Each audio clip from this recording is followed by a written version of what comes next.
It's time to go on an adventure with the Hobbit Bilbo Baggins. There and back again, a roll and write game. Let's teach you what you need to know here on Legendary Tactics.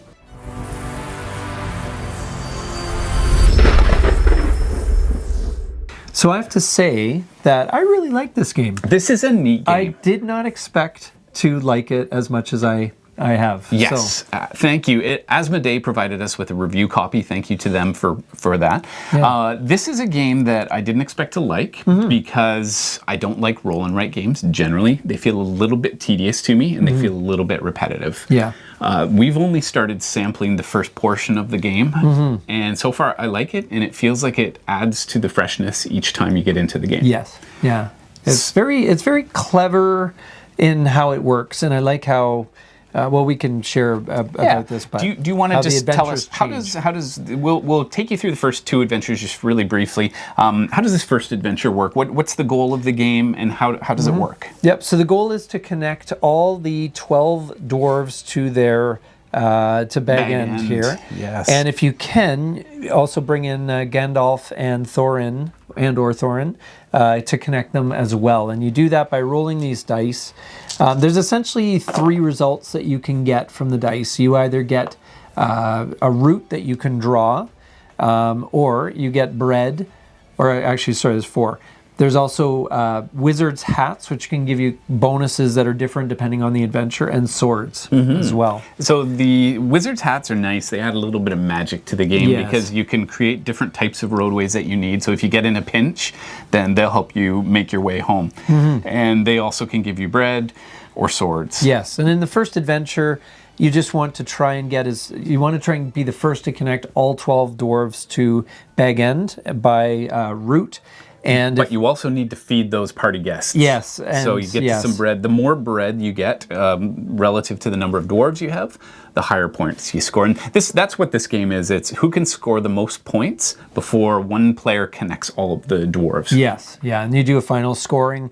And you likely will have an advantage if you connect all, the dwarves in this case. But it doesn't mean you'll win. Right, depending on how the other players played. Scores tend to be fairly close, I'm noticing in the game. So pretty straightforward. Dice drafting, you take turns with the dice back and forth until the dice are gone, and then the next person rolls. So in this round, because the dice are uneven, I would get an advantage, 1 extra die. In the next round, you would get that advantage. Yes. So we also have this dice here, which doesn't come into play until later missions or later adventures in the game. Yeah. And then the second mission raises the stakes a little bit, and you have some hazardous ground to navigate, and you have to spend some of your swords, which in the first game were worth points, but they actually become useful in that you have to spend them in order to actually play into the spaces that that you're looking to move to, and there's trolls there that you can surround for extra points and so forth. Now, at some point, if you find that, like, let's say I just don't want the bread, or maybe a route doesn't work with, I need to attach it and it just doesn't quite fit, you can sacrifice a die for, in this case, a sword, a piece of bread, or if you sacrifice 2, it can be for a crossroads. So, and you can do those over time. One turn I check one, and the next turn I check another. Yeah. So you can build up. Same thing with the wizard's hats. Yeah.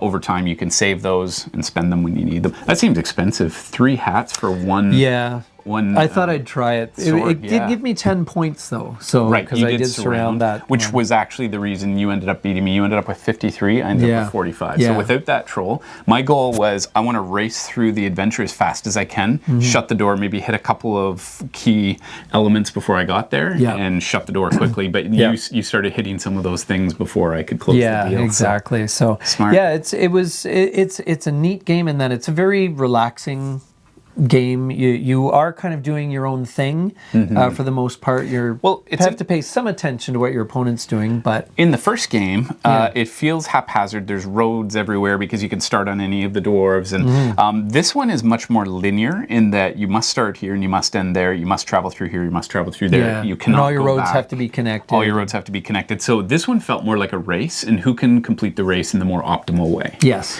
So depending on the board you play, this one felt more like I was playing by myself. This one felt like it was a foot race. Yes.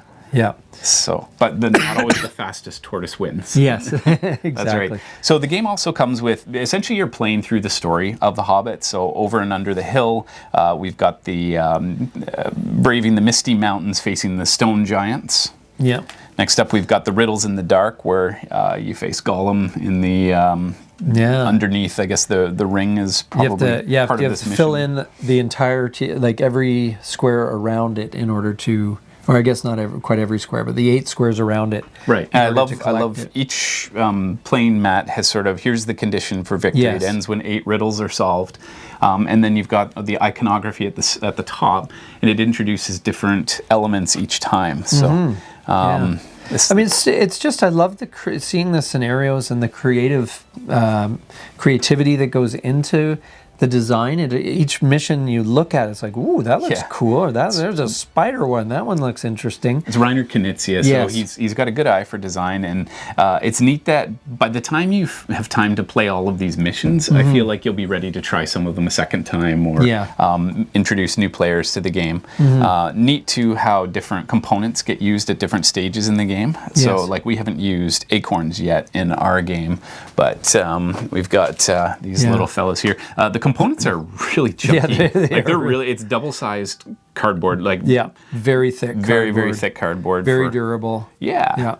And in some scenarios, you'll use the bread tokens, and in others, you'll just be checking in your book. I think that's part of the introducing the game to you is, let's start small. And then the final mission, fire and water. So Smaug is in a rage, but of course, the Bard comes to the rescue to attempt to stop him as he's destroying the town.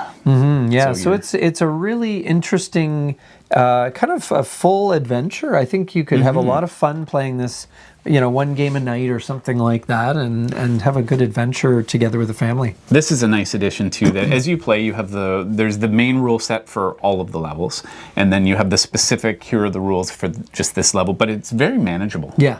So it's just, you might have a quick, like, oh, how does this work? Can I, with the water, like, can I cross the water, that sort of thing. And, and everything is answered right there. So it's really accessible that way. I think it's a great example of a clever roll and write, I think. It's I mean, that said, I don't know if I would play this over and over again myself. It is for, maybe kids would find that much more compelling that way. What I'll tell you about this one is I often don't have a game that lands well with my daughter because she doesn't like heavy strategy games or ones with tons of decision making that way. But a nice game like this where you play your own board, you optimize your own play, she enjoyed it and she wants to play this again. So for me, that's always a win for players who don't traditionally just love board games the way you and I do. Yes, there's a definite divide there. So certainly casual gamers, like, I feel like it's got enough here if you are already an accomplished gamer and you want to have a kind of a roll and write experience. I think this is a really great opportunity to enjoy that. Feels like we've covered everything. We've been there and back again. That's true. So, yes, that's right. So thank you for joining us on Legendary Tactics. And let us know if you have any favorite roll and write games that you love to play. So don't forget to get out there. Get gaming. And be legendary.